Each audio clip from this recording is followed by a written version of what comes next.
চাঁদ উঠেছে আকাশে, শহরের অলিগলিতে ঈদের সাজ, রঙিন বাতি জ্বলছে।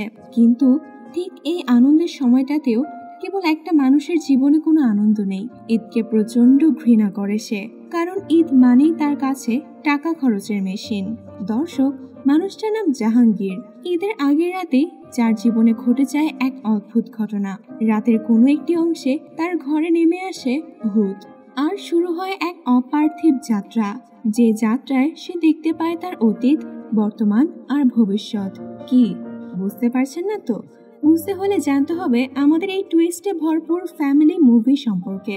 অসম্ভব ভালো একটি স্টোরি লাইনে সাজানো আমাদের আজকের এই মুভির নাম উৎসব, যার কিছু অংশ অসম্ভব ফানি, কিছু অংশে ভয়ঙ্কর রকম টুইস্টে ভরপুর, আর কিছু অংশ আপনার চোখে পানি এনে দেবার জন্য যথেষ্ট। আর মুভিটির শেষে ঘটে যাওয়া অদ্ভুত ঘটনা তো আপনার বাকি জীবনে কখনোই ভুলতে পারবেন না। যাই হোক, মুভিটি শুরু হয় জাহাঙ্গীরকে নিয়ে। গল্পের নায়ক কঠোর জাহাঙ্গীর, যে কিনা পেশায় একজন ইভেন্ট ম্যানেজার। লোকের বিয়ে, জন্মদিন, অফিস অনুষ্ঠান সবই সে আড়ম্বর করে সাজায়। পাশাপাশি তার বুফে বিজনেসও আছে। মোটামুটি টাকা পয়সা উপার্জন করলেও এলাকাবাসী তাকে খাইস্টা জাহাঙ্গীর নামেই চেনে। এর মূল কারণ, জাহাঙ্গীর একজন চরম কিপটে লোক। তার এই কিপটামি সম্পর্কে এলাকার ছোট থেকে বড় সকলেই অবগত, যার প্রমাণ মিলে শুরুর দিকের একটি সিনে, যেখানে জাহাঙ্গীর তার প্রতিবেশীর বাড়িতে বেড়াতে যায়। নাস্তা করার সময় প্রতিবেশীর বাচ্চা মেয়েটা তার বাবাকে জিজ্ঞাসা করে বসে, বাবা, ওই খাইস্টা আঙ্কেলটা বাসায় এসেছে। আসলে জাহাঙ্গীরের জীবনে এটি প্রতিদিনকারী ঘটনা। তা নিয়ে সে খুব একটা মাথা ঘামেও না। সে নিজের মতো কাজ করে যায় আর টাকা পয়সা খরচের বেলায় বাড়তি হিসাব নিকাশকে গুরুত্ব দেয়। কিন্তু জাহাঙ্গীরের জীবনে এমন স্বভাব কোনো কারণ ছাড়াই তৈরি হয়নি। এর পেছনে রয়েছে কিছু সঙ্গত কারণ, যা জানতে হলে আমাদের ফিরে যেতে হবে 1 বছর আগে। সে সময়টাতে জাহাঙ্গীর থাকতো তার আপন মামার সাথে। মামার নাম মোবারক, আর মামার নামে করা বাড়ি। মোবারক বিলাতেই ছোট থেকে মানুষ হয় এই জাহাঙ্গীর। জাহাঙ্গীরের মামা মোবারক মূলত বেশ আনন্দপ্রিয় একজন মানুষ। সবসময় হই হুল্লোড়ে থাকতে পছন্দ করেন, আর যে কোনো উৎসবে আগে হয়ে উঠতেন অতি উৎসাহী শিশু। তবে মামা মোবারকের কাছে সব উৎসবের সেরা ছিল চাঁদ রাত। এই রাতে প্রতি বছর তিনি ছাদে মিনি প্রোগ্রামের আয়োজন করতেন, যেখানে তিনি হারমোনিয়াম নিয়ে নিজে গান করতেন, এলাকাবাসীদের সাথে আনন্দ করতেন এবং আনন্দময় সময় কাটাতেন। যদিও এই আনন্দ আরো কটা বছর ভোগ করার সৌভাগ্য মোবারকের হয়নি। 1 বছর আগে ঠিক এমনই এক চাঁদ রাতে হারমোনিয়ামে গান করার সময় হার্ট অ্যাটাক করে মারা যান মোবারক। মোবারকের মৃত্যুর পর তার ক্যাটারিং ব্যবসা এবং বাড়ির দায়িত্ব বুঝে নেয় জাহাঙ্গীর। যেহেতু জাহাঙ্গীর অনেক কিপটে প্রকৃতির মানুষ, সেহেতু পরবর্তীতে নিজের মতো করে এসব ম্যানেজ করতে থাকে। শুধু তাই নয়, সে এতদিনের পুরনো বাড়িটিকে ডেভেলপারদের হাতে দিয়ে দেয়, যা মোবারক সাহেব বেঁচে থাকতে কখনোই হতে দেননি। বলে রাখা ভালো, মামার এসব সম্পত্তি এবং ব্যবসা দেখাশোনার দায়িত্ব জাহাঙ্গীরের উপর পড়ার একমাত্র কারণ হলো মোবারকের সন্তান সন্ততি। তারা প্রত্যেকে বর্তমানে কানাডায় সেটেল, তাই দেশে পড়ে থাকা বাবার বিষয় সম্পত্তি দেখার সুযোগ তাদের খুব একটা হয়ে ওঠে না। এদিকে শুরু থেকে জাহাঙ্গীর ছিল কিপটে প্রকৃতির লোক। তার উপর মোবারকের মতো প্রভাবশীল ব্যক্তির সবকিছু দেখার সুযোগ পেয়েছে। সব মিলিয়ে বেশ ভালোভাবেই নিজের প্রভাব বিস্তার করে ফেলে জাহাঙ্গীর। তবে তার কিছু কর্মকাণ্ডে এলাকাবাসী চরমভাবে বিরক্ত। এই যেমন, জাহাঙ্গীর তার মামার বহুদিনের চাঁদ রাতের অনুষ্ঠানটি বন্ধ করে দেয়। এলাকায় কিছু তরুণ ব্যান্ডের গান প্র্যাকটিস করতে গেলে তাদের বাধা দেয়। রাস্তাঘাটে কোনো বিড়াল বা প্রাণী দেখলেই সে বন্দি করে ফেলে। এলাকায় চাঁদ রাতে বা বিয়ের কোনো অনুষ্ঠানে যাতে কেউ উৎসব বা ডিজে পার্টি করতে না পারে তা নিশ্চিত করতে জাহাঙ্গীর এলাকার বিদ্যুতের লাইন কেটে দেয়। এত সব বাজে স্বভাবের কারণে জাহাঙ্গীর রীতিমতো এলাকাবাসীর মন থেকে উঠে যেতে শুরু করে। স্থানে স্থানে এলাকাবাসীর পোস্টার তৈরি করতে শুরু করে, যেখানে লেখা থাকে, খাইস্টা জাহাঙ্গীর নিপাত যাক, এলাকাবাসী মুক্তি পাক। যাই হোক, দেখতে দেখতেই পার হয়ে যায় 1 বছর। আসে নতুন চাঁদ রাত। যদিও এবারে চাঁদ রাতে এলাকার আগের মতো কোনো উৎসব হয় না, তবে এই রাতেই জাহাঙ্গীরের সাথে ঘটে যায় এক অদ্ভুত ঘটনা। হঠাৎ দমকা হওয়ায় ঘুম ভেঙে গেল জাহাঙ্গীরের। সে শুনতে পায় কেউ যেন তার ঘরে হারমোনিয়াম বাজাচ্ছে। একা ঘরে কোনো চোর এলো কিনা ভেবে সে খাটের নিচ থেকে একটি লাঠি নিয়ে পাশের রুমে যায়, আর যা দেখে তাতে জাহাঙ্গীর জ্ঞান হারানোর উপক্রম। সে দেখে তার সেই মৃত মামা মোবারককে। দেখে মোবারক সাহেব তার কিছুটা কাছাকাছি এসে বলছে আজ তার সাথে 3 ব্যক্তি দেখা করতে আসবে, যারা কিনা তার অতীত, বর্তমান এবং ভবিষ্যৎ বর্ণনা করে দেবে। হঠাৎ জাহাঙ্গীরের ঘুম ভেঙে যায় বাথরুম থেকে আসা সাদা সাদা কালা কালা গানের সুরে। গিয়ে দেখে চঞ্চল চৌধুরীকে, যে কিনা দাঁত ব্রাশ করতে করতে তার বিখ্যাত গানটি গাইছে। বন্ধুরা, এটিই কিন্তু মোবারক সাহেবের কথা অনুযায়ী আসা প্রথম ভূত। যদিও শুরুতে জাহাঙ্গীর তা একেবারেই মেনে নিতে চাইছে না, কারণ সে জানে ভূত বলে কিছুই হয় না। যাই হোক, চঞ্চল চৌধুরী নিজেকে বারবার ভূত হিসেবে প্রমাণ করতে চাইলেও যখন পারছিল না, তখন সে জাহাঙ্গীরকে একসাথে টিভি দেখার অনুরোধ করে। এদিকে জাহাঙ্গীরের ঘরে থাকা টিভিটি অনেক কাল ধরেই নষ্ট হয়ে পড়ে আছে। এই সুযোগে জাহাঙ্গীর ভূতকে জানায় যদি সে এই নষ্ট টিভিটি ঠিক করে দিতে পারে তবেই সে বিশ্বাস করবে সে এখন ভূতের সাথে কথা বলছে। ব্যাস, চ্যালেঞ্জ অ্যাকসেপ্ট করতে না করতেই জাহাঙ্গীরকে অবাক করে দিয়ে নষ্ট টিভিকে মুহূর্তেই ঠিক করে দেয় চঞ্চল চৌধুরী, মানে ভূত। যাই হোক, সে একটা টিভিতে ভেসে ওঠে জাহাঙ্গীরের অতীত। মাত্র 16 বছর বয়সে কোনো এক চাঁদরাতে এই টিভি জাহাঙ্গীরের জীবনে আসে। তারপর দেখানো হয় বছর ঘুরতে না ঘুরতেই রোড অ্যাক্সিডেন্টে বাবা মাকে হারিয়ে মামা মোবারকের সাথে ঢাকায় চলে আসে। সাথে ছিল জাহাঙ্গীরের একমাত্র বোন। মামার ছায়াতলে থেকে জাহাঙ্গীর উৎসব নামের একটি সিডির বিজনেসও চালু করে। দিন গড়াতে থাকে। এক ইংল্যান্ড প্রবাসীর সাথে জাহাঙ্গীরের বোনের বিয়ে হয়, তবে সে সংসার বেশি দিন টেকেনি। সন্তান নিয়ে একসময় জাহাঙ্গীরের বোন আবারও বাড়িতে ফিরে আসে। যদিও কিছুদিন পর বোনের মৃত্যু ঘটায়, বোনের ছেলেকে নিয়ে অনেক কষ্টে দিন কাটাতে থাকে জাহাঙ্গীর। এরই মাঝে হুট করে চঞ্চল চৌধুরী জাহাঙ্গীরকে তার জীবনে কোনো প্রেম এসেছিল কিনা জানতে চায়। প্রশ্ন শুনে জাহাঙ্গীরের মুখে এক চিলতে হাসি ফুটে ওঠে। সেই সাথে সিন কেটে যায় অতীতে। জাহাঙ্গীর যখন সিডির বিজনেস করছিল তখন তার সাথে পরিচয় হয় জেসমিন আক্তারের, যে কিনা ছিল চাঁদের মতো সুন্দরী। খানিকটা ঝগড়া দিয়ে শুরু হলেও ধীরে ধীরে তাদের মধ্যে জমে ওঠে প্রেম। পরবর্তীতে জাহাঙ্গীর জেসমিনকে বিয়ের প্রস্তাব দিলে জেসমিন একটি শর্ত জুড়ে দেয়, এবং সেটি হলো বিয়ের পর তাকে ঢাকা ইউনিভার্সিটিতে পড়ার সুযোগ করে দিতে হবে। শর্ত শুনে জাহাঙ্গীরও শর্ত জুড়ে দেয় যে তার আদরের ভাগ্নেকে মায়ের মতো স্নেহ মমতা দিয়ে বড় করতে হবে। সবকিছু ঠিকঠাক হবার পর তার বিয়েটা সম্পন্ন হয়। বিয়ের সিন দেখাতেই ঠিক হয়ে যাওয়া সেই টিভিখানা আবারও নষ্ট হয়ে যায়। সেই সাথে কোথায় যেন হারিয়ে যায় চঞ্চল চৌধুরী। হুট করে অস্বস্তি লাগতে শুরু করে জাহাঙ্গীরের।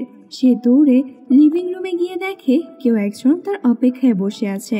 দর্শক, এই ব্যক্তি আর কেউ নয়, ইনি হলেন বাংলাদেশের অন্যতম জনপ্রিয় অভিনেত্রী জয়া আহসান, যার রূপ ধরে দ্বিতীয় ভূত লোকালয়ে আসার সুযোগ পায়। এরপর সে দ্বিতীয় ভূত জাহাঙ্গীরকে অলৌকিকভাবে একটি শূন্য সিনেমা হলে নিয়ে যায়।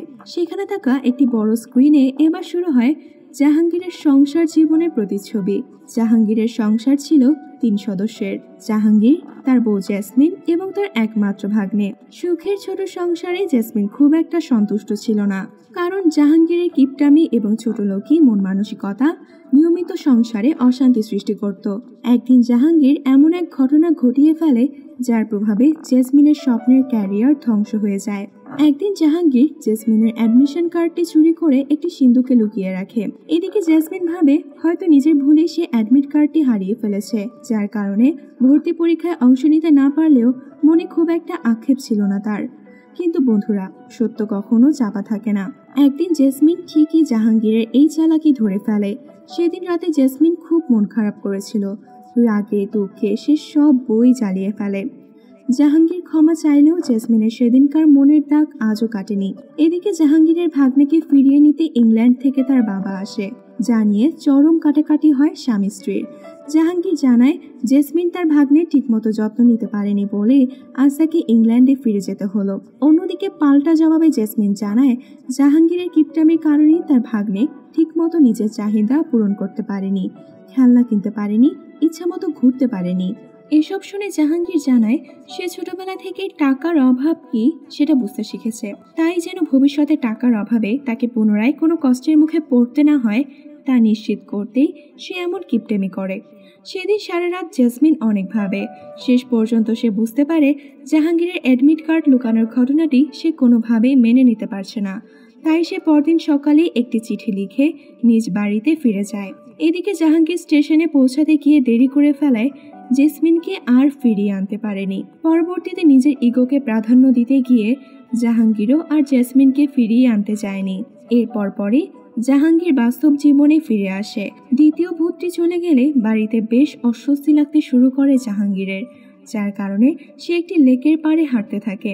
এরই মাঝে হাজির হয় তৃতীয় ভূত অপি করিম, যার কাজ ছিল জাহাঙ্গীরের কাছে ভবিষ্যতের দিনগুলো দেখিয়ে দেওয়া। অপি করিম জাহাঙ্গীরকে জানায় আজ তার বিজনেসে কাজ করা বাবুর্চির ঘরে কোনো আনন্দ নেই। যেখানে সবাই কয়েক ঘন্টা পরে ঈদ উদযাপন করবে, সেখানে এই বাবুর্চি অসুস্থ সন্তানকে টাকার অভাবে চিকিৎসা করতে না পারার দুঃখে কাঁদছে, যা জাহাঙ্গীরকে নিজের ভুল বুঝতে সাহায্য করে। অপি করিম এরপর জাহাঙ্গীরকে দেশে ফিরে আসা ভাগ্নের বাড়িতে নিয়ে যায়। তার বাড়িতে আজ ঈদের আয়োজন। যদিও জাহাঙ্গীর ঈদের দিন ভাগ্নের বাড়িতে খুব একটা যায় না, তার কাছে এসব বাড়তি খরচ মনে হয়। তাছাড়া সে মনে করে কাউকে আপন করলেই সে তার জীবন থেকে আবার হারিয়ে যাবে, তাই জাহাঙ্গীর ভাগ্নের কাছ থেকে যতটা সম্ভব দূরে থাকে। আর এরপরে জাহাঙ্গীর অপি করিমকে এমন কিছু দেখতে নিয়ে যায় যা দেখার জন্য কোনোভাবে প্রস্তুত ছিল না জাহাঙ্গীর। সে দেখে তার প্রিয়তম স্ত্রী জেসমিন এখন সুখে সংসার করছে। একেবারে খালি হাতে ঢাকায় ফিরে জেসমিন একাই নিজের স্বপ্ন পূরণ করে, পড়াশোনা শেষ করে এবং সবশেষে একটি বিশ্ববিদ্যালয় শুরু করে শিক্ষকতা। নতুন সংসারে জেসমিনের এক ছেলে এবং এক মেয়ে, আর তার স্বামী সে যেন জেসমিনের সবচেয়ে বড় সাপোর্টার, যার মূল কাজই হলো জেসমিনের প্রত্যেকটা কাজে অন্ধের মতো সাপোর্ট করা। সেই লেকের পাড়ে ফিরে এলে অপি করিম জাহাঙ্গীরকে সবকিছু আবার নতুন করে শুরু করার অনুরোধ করে। আর মুহূর্তে তৃতীয় ভূতটাও উধাও হয়ে যায়। সবকিছু কেমন ঘোলাটে লাগলে জাহাঙ্গীর চলে যায় এক ডাক্তারের বাড়ি। সে জানায় তার সমস্যার কথা। ডাক্তার এসব শুনে হ্যালুসিনেশন বলে চালিয়ে দেয়। যাই হোক, এরপর সে বাড়িতে ফিরে আসে, অপেক্ষা করে রাত পার হওয়ার। সকালে আবিষ্কার হয় এক নতুন জাহাঙ্গীরের। এদিন সে ভাগ্নের দেওয়া পাঞ্জাবি পরে মোবারক মামার কবর জিয়ারত করে। এরপর সে অবাক করে দিয়ে এক একজনকে 1000 টাকা সালামি দিতে শুরু করে। বাড়ি ফিরে সে বন্দি করে রাখা বিড়ালদের মুক্ত করে দেয় এবং স্কুটি নিয়ে রওনা হয় জেসমিনের বাড়ির উদ্দেশ্যে। দরজা খুলতেই অসম্ভব অবাক হয় জেসমিন। কুশলাদি বিনিময় করে জাহাঙ্গীর আর জেসমিন বারান্দায় বসে গল্প করতে শুরু করে। জাহাঙ্গীর জানায় জেসমিনের আজকের দিনের এই সুখ দেখে জাহাঙ্গীর বড় খুশি। তার মনে এক ধরনের প্রশান্তি কাজ করছে, কারণ জেসমিন অন্তত জাহাঙ্গীরের জন্য নিজের জীবনটাকে ধ্বংস করে দেয়নি, বরং নিজের মতো করেই গুছিয়ে নিয়েছে।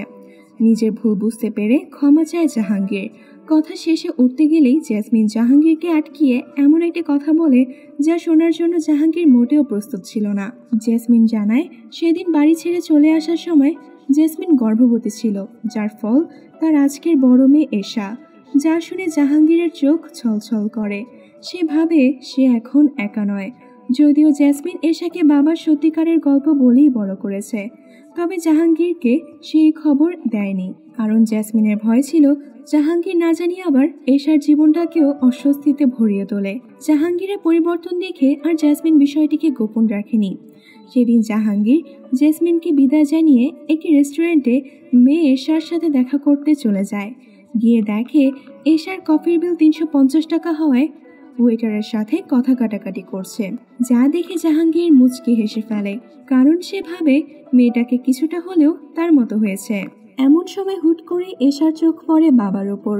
বাবাকে সে চিনলেও মায়ের কথা ভেবে সে কখনই নিজ থেকে দেখা করতে চায়নি। তবে আজ বাবার মায়া ভরা মুখ দেখে নিজেকে আর আটকাতে পারেনি এশা। এরপর বাবা মেয়ের কথা হয়, সেই সাথে জাহাঙ্গীর মেয়ে এশাকে ডিনারের দাওয়াত দেয়। বাসায় ফিরেই জাহাঙ্গীর কর্মচারীদের বেতন এবং ছুটি বাড়িয়ে দেয়। এলাকার সেই ব্যান্ড দলকে ডেকে এনে প্রোগ্রামের আয়োজন করে। শুধু তাই নয়, তার বাড়িতে সেদিন ভাগ্নে জয় আসে। পাশাপাশি জাহাঙ্গীর মোবারক মামার বাড়িকে অ্যাপার্টমেন্ট বানানোর যে প্ল্যান করেছিল সেটিও ক্যান্সেল করে দেয়। সবশেষে এশা এলে বাবা মেয়ে মিলে জাহাঙ্গীরের ক্যাটারিং থেকে মস্ত বড় থালা সাজিয়ে একসাথে মজা করে। সবশেষে মুভিতেই সেই 3 ভূতদের একসাথে দেখানো হয়। তারা জানায় ঢাকার চিপাচাপায় আজকাল এত বিল্ডিংয়ের ভিড়ে তাদের থাকার জায়গা হারিয়ে যাচ্ছে, তাই মোবারকের সেই পুরনো বাড়িটি যাতে অন্তত হাতছাড়া না হয় তা নিশ্চিত করতে ভূতেরা জাহাঙ্গীরকে এমন সবক দেয় এবং তার জীবন পরিবর্তন করে দেয়। তো বন্ধুরা, আপনার চারপাশেও কি জাহাঙ্গীরের মতো কিপটে মানুষ আছে? তাদেরও কি জাহাঙ্গীরের মতো সেলিব্রিটি ভূতের থেরাপি দরকার? কমেন্ট বক্সে জানাতে ভুলবেন না কিন্তু।